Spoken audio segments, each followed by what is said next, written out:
Vamos estudar a palavra de Deus. Abra sua Bíblia comigo lá em Mateus, no capítulo 19. Mateus capítulo 19. Estou esquecendo de uma coisa. Você já deu bom dia para o irmão do seu lado? Não pode esquecer não. Isso aí.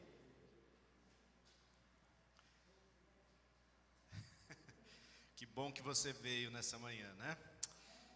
Mateus capítulo 19, versículos 16 a 22, diz o seguinte, a palavra do Senhor. Eis que alguém se aproximou de Jesus e lhe perguntou: Mestre, que farei de bom para ter a vida eterna? Respondeu-lhe Jesus: Por que você me pergunta sobre o que é bom? Há somente um que é bom. Se você quer entrar na vida, obedeça aos mandamentos. Quais? Perguntou ele. Jesus respondeu: Não matarás, não adulterarás, não furtarás, não darás falso testemunho, honra teu pai e tua mãe, e amarás o teu próximo como a ti mesmo. Disse-lhe o jovem: A tudo isso tenho obedecido. O que me falta ainda? Jesus respondeu: Se você quer ser perfeito, vá, venda os seus bens e dê dinheiro aos pobres. Dê o dinheiro aos pobres, e você terá um tesouro nos céus. Depois, venha e siga-me. Ouvindo isso, o jovem afastou-se triste, porque tinha muitas riquezas. Voltando um pouquinho, no capítulo 6, volte algumas páginas aí comigo. No capítulo 6, versículos 19 a 24. 6, 19 a 24. Não acumulem para vocês tesouros na terra, onde a traça e a ferrugem destroem, e onde os ladrões arrombam e furtam. Mas acumulem para vocês tesouros nos céus, onde a traça e a ferrugem não destroem, e onde os ladrões não arrombam nem furtam. Pois onde estiver o seu tesouro, aí estará também o seu coração. Os olhos são a candeia do corpo. Se os seus olhos forem bons, todo o seu corpo será cheio de luz. Mas se os seus olhos forem maus, todo o seu corpo será cheio de trevas. Portanto, se a luz que está dentro de vocês são trevas, que tremendas trevas são! Ninguém pode servir a dois senhores, pois odiará um e amará o outro, ou se dedicará a um e desprezará o outro. Vocês não podem servir a Deus e ao dinheiro. Queridos irmãos, hoje eu quero compartilhar um tema com vocês que tem a ver com finanças. E eu quero compartilhar sobre o tema dois reinos, os dois reinos. Nós vemos claramente Jesus apresentando ao povo que o seguia a oportunidade de seguirem o reino que ele estava apresentando. Jesus mostrava a todos por onde ele andava que ele estava anunciando um reino. Ele estava anunciando um lugar diferente. As pessoas estavam esperando que o Messias viesse como alguém que fosse um libertador, um homem de guerra, alguém que puxasse a espada e guerreasse contra o Império Romano. Mas Jesus apresenta um reino diferente de um reino físico, de um reino que vive pela espada. Jesus apresenta um reino espiritual, um reino que não é palpável ao nosso tato, não é físico, mas é espiritual. E por isso muitas pessoas confundiram as coisas. Aquele povo esperava então um Jesus guerreiro, e Jesus vem e apresenta soluções espirituais para problemas materiais, para problemas físicos. Aquele jovem que procura Jesus diz para Jesus assim: Jesus, o que eu posso fazer para herdar a vida eterna? Como eu posso alcançar a vida eterna? Como eu posso fazer as coisas para ser uma pessoa melhor? E sabe que nós estamos o tempo todo tentando fazer isso. Só que eu quero falar para você que nós não vamos conseguir. Nós não vamos conseguir, porque toda tentativa que a gente fizer de sermos pessoas boas, de sermos pessoas melhores, é nosso mérito. E a salvação e o reino de Jesus não é por meritocracia. E aí eu quero apresentar a ideia desses dois reinos, porque Jesus apresenta um reino diferente do reino do inimigo. No capítulo 6 de Mateus, ele vai falar que você não pode servir em dois reinos. Você não consegue servir ao Senhor Jesus e você não consegue servir ao Senhor Mamon, que significa o Deus do dinheiro. Significa então que existe esse reino de Mamon que é contra Jesus? Na verdade, esse reino, né, o dinheiro em si, é uma coisa muito à parte. Muita gente pensa que o dinheiro é mau e por isso amaldiçoa o dinheiro. Muitas pessoas pensam que as riquezas são coisas ruins, até porque tem muitos versículos falando que é mais difícil entrar um rico no reino dos céus do que passar um camelo pela porta da agulha, que é uma portinha que tinha na cidade antigamente, né, uma porta menor, onde o camelo ele até passava, só que o camelo tinha que passar sem a sua bagagem.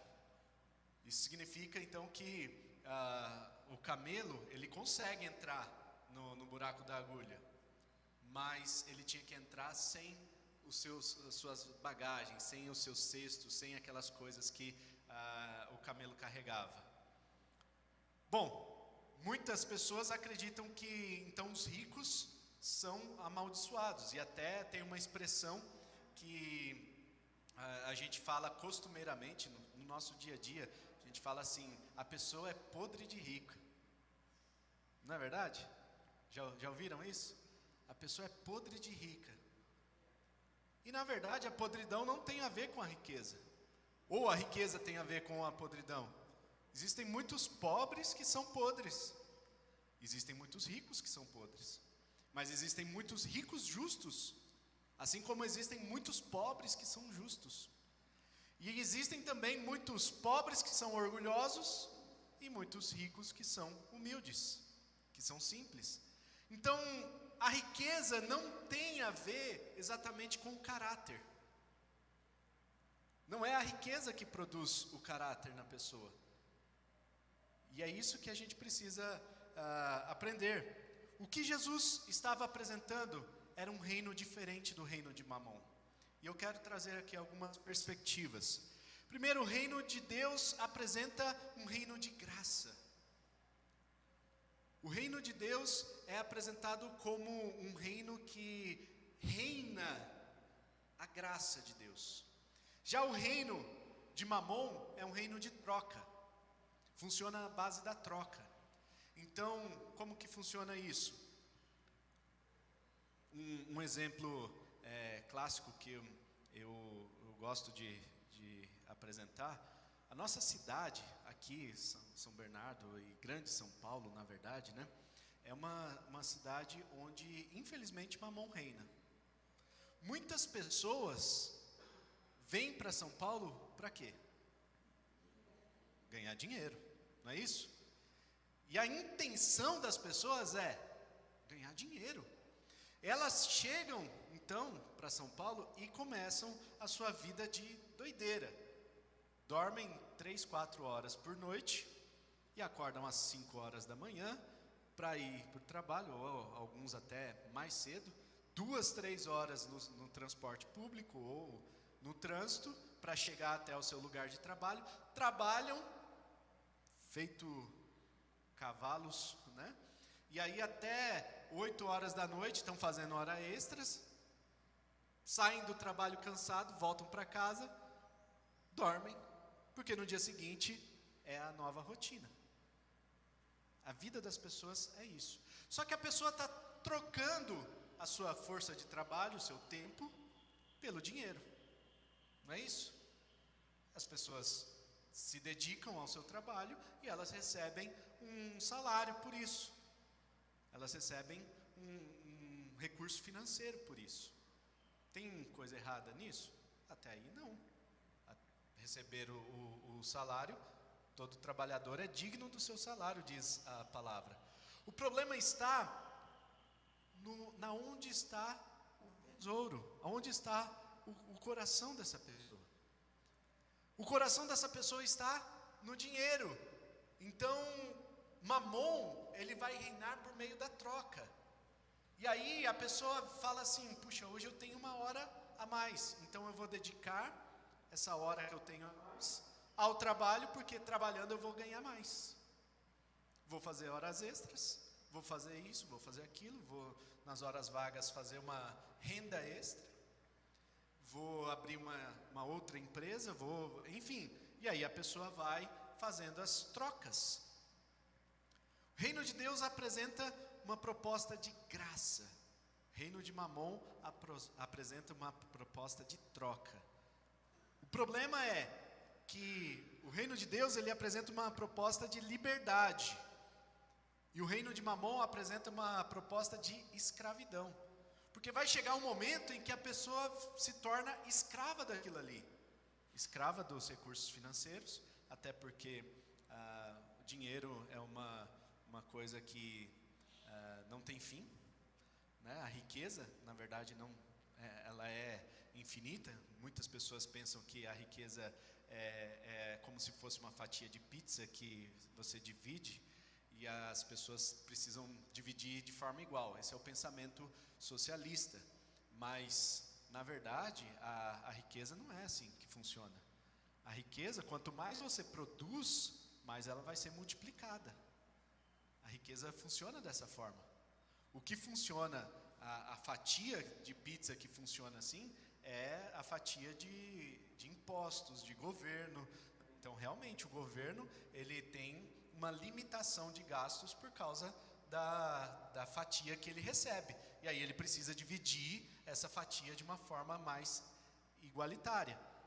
Mas a produção de riqueza, ela é infinita. Porque você pode produzir conforme os recursos do planeta e conforme a sua criatividade. Reino de Deus, um reino de liberdade. Reino de Mamon, escravidão. Reino de Deus fala sobre compartilhar. É interessante, a gente vê no livro de Atos, por exemplo, as pessoas tinham tudo em comum. Ninguém tinha mais do que o outro. Eles pegavam as coisas, colocavam aos pés dos apóstolos, e os apóstolos dividiam conforme a necessidade de cada um. Era um reino de compartilhamento. O reino de Mamon é um reino de comércio, de usura. Eu tenho, mas eu preciso ter mais. Então eu vou vender, eu vou multiplicar para que eu tenha mais. E eu vou fazer comércio com aquilo ali. O reino de Deus é um reino focado no mundo espiritual. O reino de Mamon, um reino focado no reino material, naquilo que você tem.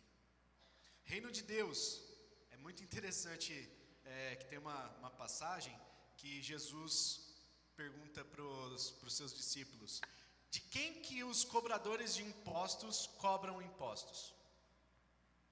Dos filhos ou dos outros? Ou das outras pessoas? De quem que o cobrador vai cobrar o imposto? Dos próprios filhos ou das outras pessoas? Das outras pessoas, não é? E aí Jesus fala assim: então os filhos estão isentos. Os filhos são isentos. Agora o reino de Deus então não cobra imposto dos filhos. O reino de Deus prega uma isenção de impostos dos filhos. Já o reino de Mamon quer cobrar imposto. Percebam a diferença entre o reino de Deus, a proposta do reino de Deus e a proposta do reino de Mamon. O dinheiro em si, nós bem sabemos que o dinheiro é neutro, não é nem bom nem ruim, depende da forma como ele é utilizado. Então nós precisamos entender alguns princípios. Hoje nós não vamos falar muito sobre isso, afinal nós não temos tanto tempo. Mas eu gostaria de compartilhar pelo menos 3 princípios da palavra de Deus sobre finanças, sobre o reino de Deus, sobre como funciona as finanças no reino de Deus.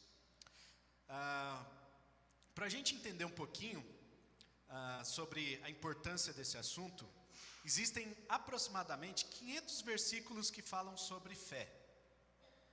500 versículos na Bíblia que falam sobre a importância de você fortalecer a sua fé, de você ter fé, o que é a fé.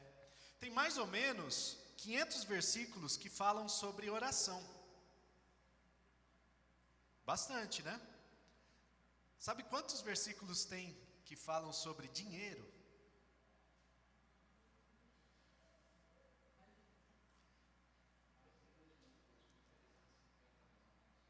2.350 versículos sobre dinheiro. 4 vezes mais. O Tani está afiado, hein? Né? 4 vezes mais do que sobre fé. E o que isso significa? Que o assunto de finanças é muito importante, gente. O assunto de dinheiro é tratado na Bíblia como algo muito importante. Só que a gente precisa entender alguns princípios que regem o reino de Deus sobre finanças. Primeiro princípio é o princípio do domínio, do senhorio. Primeiro princípio que a gente precisa entender: quem é o seu Senhor? Deus ou Mamon? Diz o texto que a gente não consegue servir a 2 senhores. Quem é o seu Senhor? Então, se Deus é o seu Senhor, a sua vida precisa ser regida pelos princípios do seu Senhor.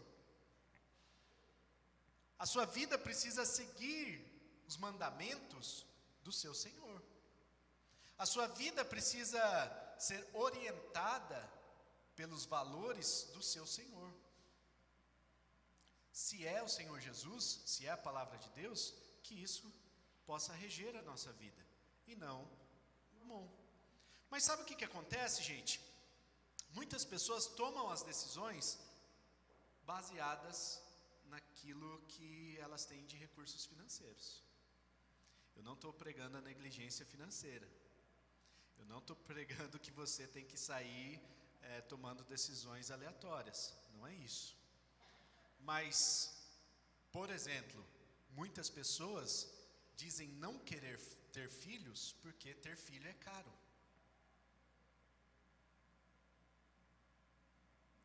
Está fazendo sentido?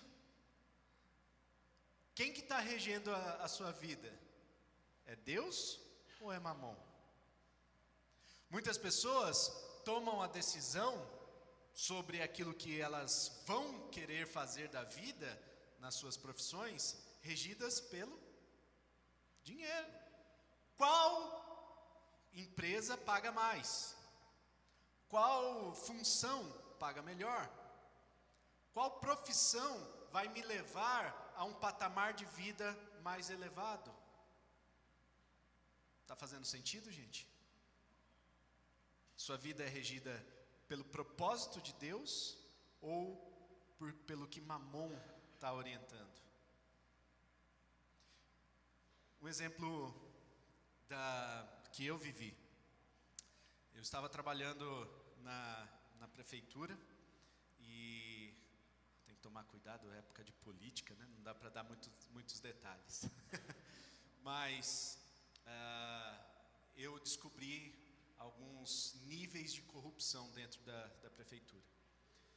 E ao descobrir esses níveis de corrupção, eu delatei alguns. Só que eu era o estagiário. E aí, o meu chefe me chamou e falou assim: está acontecendo isso, você está consciente, acredito que você não é burro, né? Então você já percebeu que a gente está fazendo esse processo de desvio de recursos, e E eu quero que você saiba disso. E aí eu falei assim para ele: e por que o senhor está me contando isso? Aí ele falou assim: porque quando estourar a bomba, você vai me defender. Aí eu: hã? Eu? Tô fora. Me dá o aviso prévio. Ó, tô caindo fora. Eu já tinha estava vislumbrando já algumas coisas para fora, mas quando eu fiquei sabendo disso, eu falei: não, negativo. E eu falei para ele: o senhor sabe que eu não compactuo com isso, e que eu delatei exatamente porque eu não compactuo com isso. E aí ele falou assim: eu sei que você tem padrões morais elevados, eu sei que você se converteu recentemente, que você entregou a sua vida para Jesus. Ele sabia que eu tinha acabado de entrar na igreja. E aí,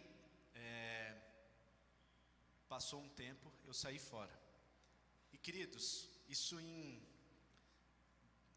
aconteceu em 2004. Na época, eu ganhava aproximadamente 3 a 4 salários com 18 anos. Tá bom, né? Com 18 anos já ganhava bem assim, né? Só que eu saí desse trabalho para ganhar um salário, para trabalhar na igreja. Fui trabalhar como secretário do pastor Massal Sugihara. Fui trabalhar com ele, não pensei 2 vezes. Por quê? Porque eu estava no meio onde Mamon estava reinando. Eu estava me envolvendo com aquele processo todo. Para mim, era questão de tempo para ser envolvido naquele esquema de corrupção. Até certa vez, eu fazia as vistorias para a liberação de habite na prefeitura. Alguns irmãos devem saber o que é o habite, né? Aquele documento que libera para que a pessoa entre na casa depois da construção. Eu era um dos vistoriadores. E aí, uma das pessoas construiu irregularmente na sua casa, aumentou mais do que o projeto, e eu fui fazer a vistoria, e a vistoria, claro, não passou. Quando chegou ao conhecimento do meu chefe, eu passei para ele que o habite não iria ser liberado. Chegou o dono da construção e falou assim: eu te dou R$200 agora, e aí você me libera esse documento. É só uma assinatura. Não é uma assinatura. Não é só uma assinatura. É questão de princípio. É questão de a quem eu sirvo. Eu sirvo a Deus. Eu não vou me corromper, seja por R$200 ou seja por 2 milhões. Esse não é o problema. E o cara ficou irado. E aí veio o prefeito gritando comigo, bateu no balcão e falou assim: você é meu funcionário aqui, você precisa fazer aquilo que eu mando. Aí eu olhei para ele e falei assim: eu faço tudo que o senhor mandar, dentro da lei. E aí ele falou: então o que precisa fazer para regularizar essa obra?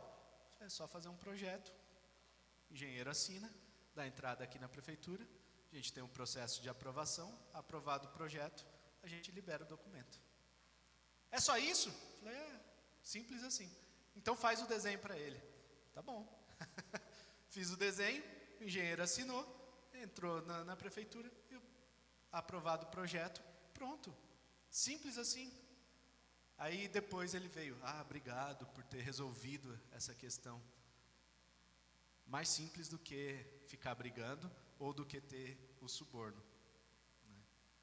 E gente, a questão é princípio. A questão é: onde está o seu coração?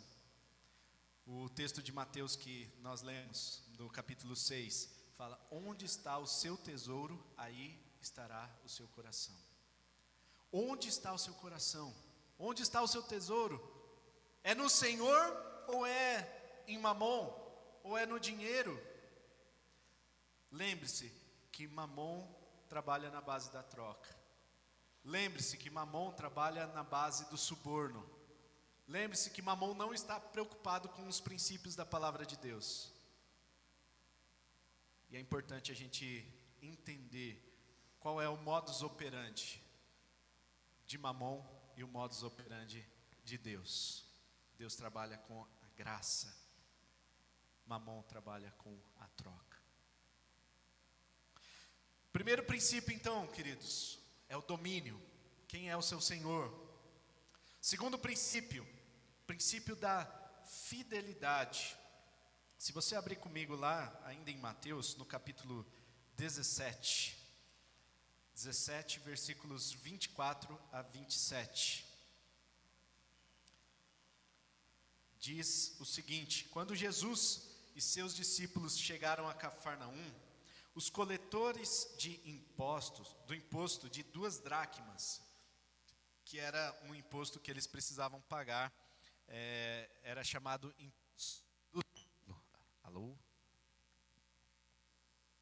Era o chamado imposto do templo, que era o imposto das 2 dracmas. Vieram a Pedro e perguntaram: o mestre de vocês não paga o imposto do templo? E respondeu Pedro, né? Sim, paga, respondeu ele. Quando Pedro entrou na casa, Jesus foi o primeiro a falar, perguntando-lhe: o que você acha, Simão? De quem os reis da terra cobram tributos e impostos? Dos seus próprios filhos ou dos outros? Olha aqui a passagem que eu citei, né? De quem que os reis da terra cobram impostos?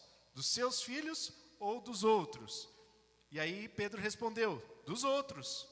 Disse-lhe Jesus: então os filhos estão isentos. Mas para não escandalizá-los, o imposto era do templo, tá, gente? Era um imposto religioso daquela época, tá? Mas para não escandalizá-los, vá ao mar e jogue o anzol. Tire o primeiro peixe que você pegar. Abra-lhe a boca e você encontrará uma moeda de 4 dracmas. Pegue-a e a entregue-a a eles, para pagar o meu imposto e o seu. Jesus fala assim, Jesus faz um milagre aí, né? Como é que um peixe vai ter dentro da boca uma moeda que equivale a 4 dracmas, né? Uma moeda tipo assim de R$400. Dentro do peixe, dentro da boca do peixe. Foi um milagre, só pode ser. Mas olha que interessante, o princípio que está por trás disso daqui, o princípio da fidelidade. Jesus não veio para romper com a lei, Jesus não veio para desonrar a lei que estava em vigor naquela época, ele veio para cumprir a lei. Então tinha um imposto, que era o imposto do templo, o imposto religioso. O sistema religioso daquela época era como funciona na Alemanha hoje em dia. Na Alemanha, se você for para a Alemanha, e aí você tem a opção de fazer o dízimo descontado na folha de pagamento. Que coisa interessante, né? Aí você fala assim: eu sirvo na igreja Hollins, lá da Alemanha, né? Aí, já que eu sirvo na igreja Hollins, então você faz um cadastro lá no governo alemão, e aí o alemão desconta já os 10% do dízimo no seu salário, e vai direto para a igreja. Olha que coisa interessante. Mas isso daí foi inspirado aonde? Naquela época que os judeus já faziam isso. Naquela época, então você recebia o salário, e aí tinha um imposto para manter o sistema religioso, para pagar os sacerdotes, para manter o templo funcionando, né? E aí a pessoa então tinha que pagar 2 dracmas. Eu não sei qual era a frequência dessas 2 dracmas, né? 2 dias de trabalho, mas ele tinha que pagar esse imposto. E aí as pessoas ficam alvoroçadas. E Jesus pagou imposto? Pagou. A gente vê aqui claramente que Jesus pagava os seus impostos e andava conforme a lei. Eu vou citar esse exemplo porque eu conheço os irmãos dessa empresa, né? A empresa do Grupo Jacto, lá de Pompeia. O Newton está aqui, não deixa eu sozinho aqui para contar essa história, né?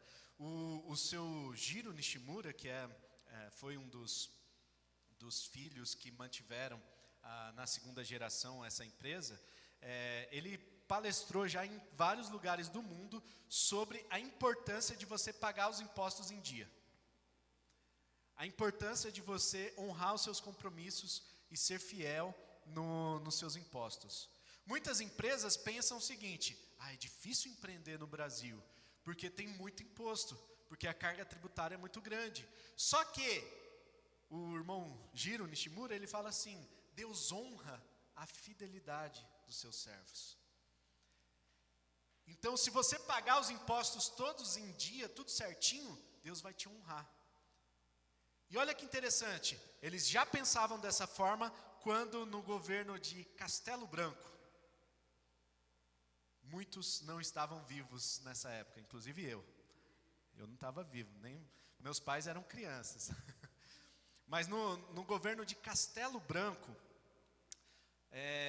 teve uma situação no Brasil que todas as exportações foram fechadas.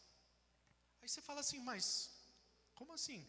O Brasil poderia vender para fora e ganhar muito dinheiro, né, para a balança comercial ficar equilibrada.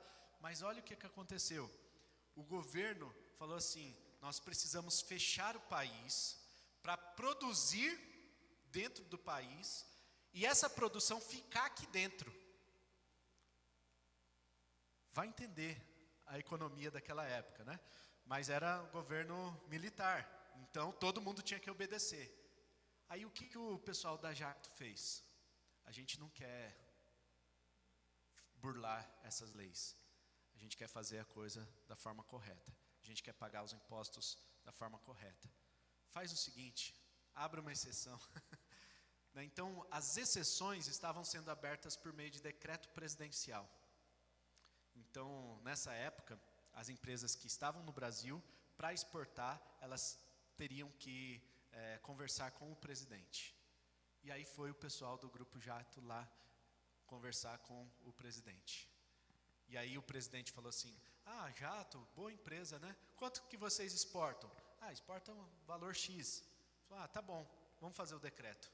Fez o decreto, liberou para a Jacto exportar. Nessa época foi a época que a Jacto mais cresceu, né? Então, hoje é uma das maiores empresas do mundo no ramo de máquinas agrícolas, né? E, gente, a coisa feita da maneira correta, com fidelidade, vai ser honrada.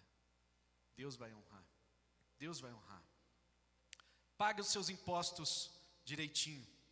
Mas olha só que interessante, os filhos são isentos. Então você precisa pagar imposto na igreja? Não. O Fernando falou aqui, né? Deus ama quem dá com alegria. Deus ama aquela pessoa que vem contribuir com alegria no seu coração.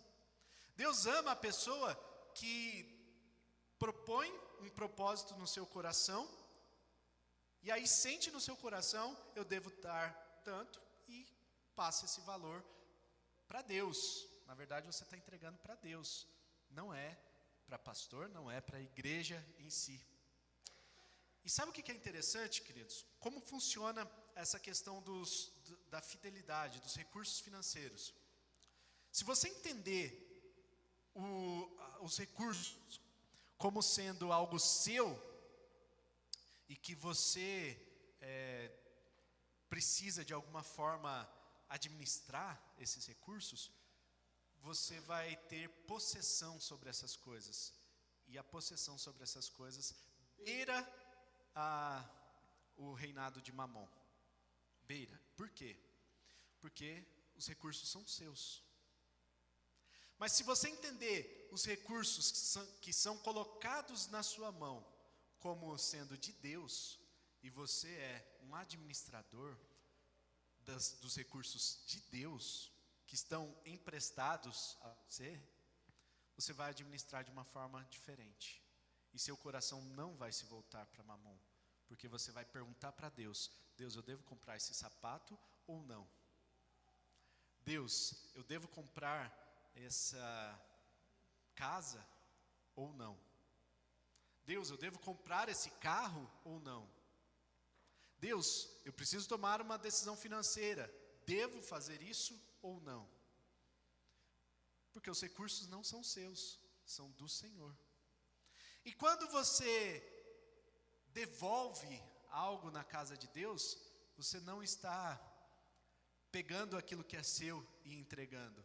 Você está apenas devolvendo. Porque tudo pertence ao Senhor. Está fazendo sentido, gente?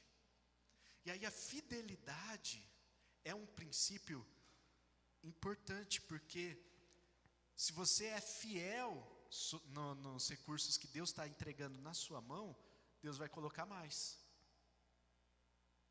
Deus vai confiar mais, assim como na parábola dos talentos.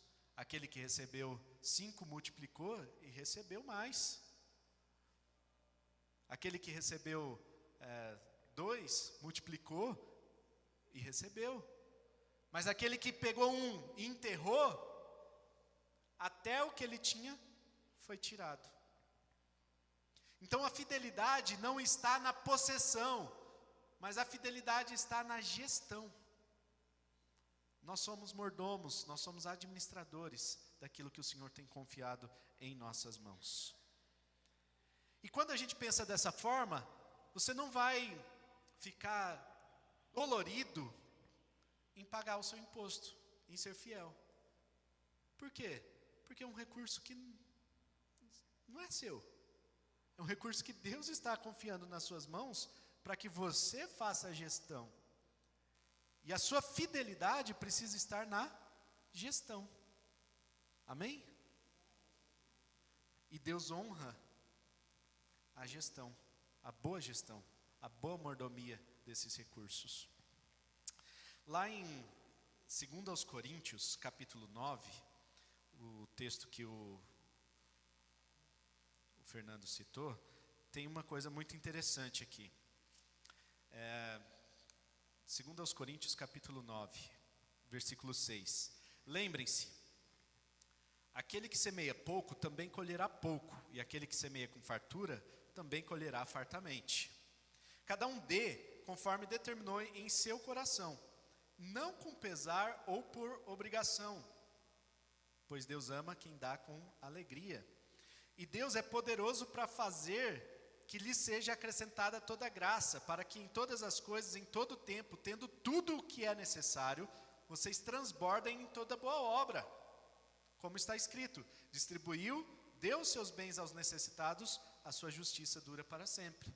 Ou seja, se você for fiel, se você semear com fartura, você vai colher com fartura. Se você exercer a sua fidelidade com alegria no seu coração, Deus vai abençoar e vai fazer transbordar sobre sobre os recursos. Agora, olha só o versículo 10. Aquele que supre a semente ao que semeia, e o pão ao que come, também lhe suprirá e multiplicará a semente, e fará crescer os frutos da sua justiça. E isso daqui é uma coisa muito interessante, porque tem 2 elementos diferentes aqui. Tem o pão e tem a semente. Estão entendendo? Tem pão e tem semente. Você precisa entender o que é pão e o que é semente. Se você plantar pão no chão, vai nascer alguma coisa? Vai estragar o pão. Não é isso? Se você comer a semente, vai nascer alguma coisa? Então, quando você recebe o seu salário, você precisa entender o que é semente e o que é pão. E qual que é a diferença dos dois? Pão é a sua subsistência. Pão é aquilo que você precisa para se manter vivo. Pão é aquilo que você precisa para pagar suas contas, para você pagar o seu aluguel, a conta de água, a conta de luz. Pão é aquilo que você usa no seu dia a dia, inclusive para ir no cinema, para ir no shopping, para comer alguma coisa diferente, comer um McDonald's de vez em quando. Esse é o seu pão. Tá? Então você determina a quantidade que vai ser a sua fatia do seu salário, que vai ser pão. Mas você precisa entender também o que é semente. E qual que é a função da semente? Semente foi feita para semear e multiplicar. Então você precisa diferenciar aquilo que é alimento para a sua subsistência daquilo que você precisa semear. E no reino de Deus, a gente está falando de semente. Isso que você faz aqui ao contribuir é, na verdade, semente. Você está querendo que a palavra de Deus se multiplique. Você está querendo que o reino de Deus seja expandido. Então você está providenciando a semente. Deus está dando para você uma semente. Pão e semente. Aquilo que é pão, gente, não tire da sua boca para dar para ninguém. Aquilo que é pão é a sua subsistência. Deus vai multiplicar, aqui o texto está falando que Ele vai prover. Agora, o que Ele multiplica? Semente. Semente vai ser multiplicada. Aquilo que você doar, pode ter certeza. E aí eu coloco a minha mão no fogo, porque eu estou falando de Deus. Deus vai multiplicar. É muito interessante como que funciona esse negócio. Eu não estou falando aqui para você pensar, né? Agora eu vou dar R$1.000. Não faça isso, porque isso é barganha com o Papai do Céu. E não funciona na base da troca, lembra? Que Deus, no reino de Deus, não é na base da troca, mas é na forma graciosa, é graça. Mas eu posso falar para vocês assim com toda certeza, que se você der 1.000, certamente você vai receber mais do que 1.000. Não sei quanto, porque aí é com Ele. E tem sementes, né, que multiplicam a 30, 60 e a 100 por 1. Então eu já ouvi muitos testemunhos de pessoas que falaram assim: eu paguei a compra de uma pessoa no supermercado e a compra deu R$100. E de repente eu recebi R$10.000 de um negócio que estava pendente. Multiplicou a 100 por 1. E eu estou falando isso, gente, não porque é a minha carne falando, não, é porque é a palavra.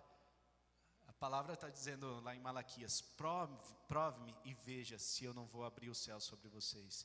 Aqui está falando, né? Deus vai multiplicar a semente.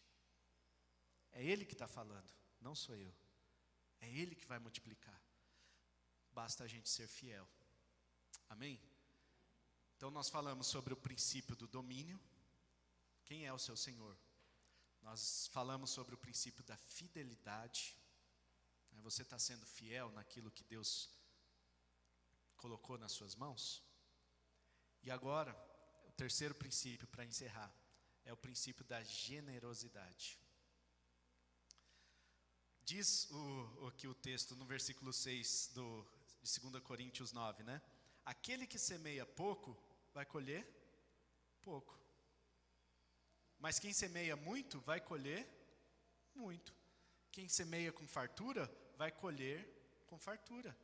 A semeadura é na medida que a gente semeia. A colheita.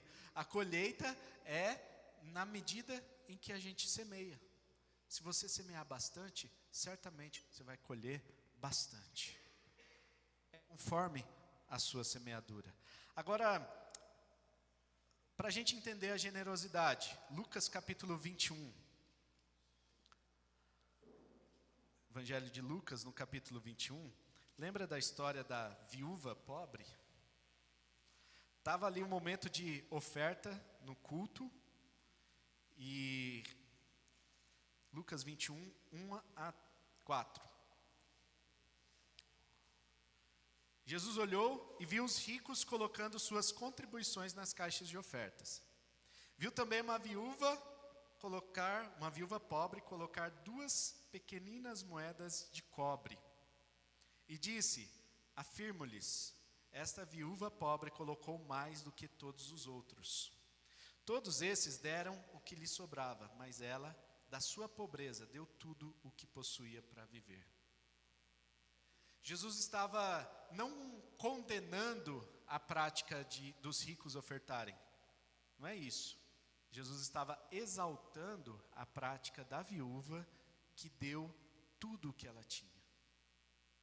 Tudo. Então, quando a gente pensa nessa questão da generosidade, a gente precisa entender que o Senhor não quer 10% do nosso salário. O Senhor quer 100%. Não só do salário, mas 100% da nossa vida. Deus não quer uma parcela de tempo na semana, né? Então a gente faz o culto no domingo de manhã. A ideia é que a gente ofereça ao Senhor as primícias do nosso tempo. Domingo é o primeiro dia da semana. De manhã, logo nas primeiras horas da semana, então a gente está oferecendo a primícia. A gente está oferecendo as primeiras coisas para o Senhor. Isso é bonito? É muito bonito. Só que Deus não quer só as primícias. Deus não quer ser só 10% na nossa vida. Deus quer 100%. E se Ele quer tudo, então, se na terça-feira à noite eu tenho uma oportunidade de glorificar o Senhor, eu vou fazê-lo. Não é só no domingo, porque a gente tem reunião junto com toda a igreja. Se na sexta-feira de manhã eu tenho uma oportunidade de glorificar o Senhor, eu vou fazê-lo, porque Deus quer 100% da nossa vida. Não é apenas 10%. Aí muda também, gente, a nossa perspectiva sobre dízimos e ofertas. Porque Deus não quer só 10% do seu dinheiro. Deus quer 100% da sua vida. E por isso que a gente não fica aqui, irmãos, falando sobre dinheiro semana após semana. Por isso que a gente não fica aqui falando assim, gente, fulano deu dízimo, fulano não deu. Você pode ter certeza que enquanto eu estiver como pastor aqui em São Bernardo, você não vai ter cobrança em relação a dízimo. Pode ficar tranquilo.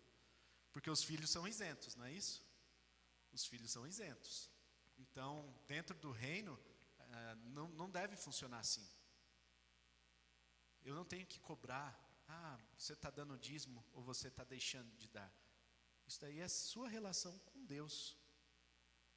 E nem quanto, peraí, fulano está dando 5 mil reais, então está ganhando 50, né?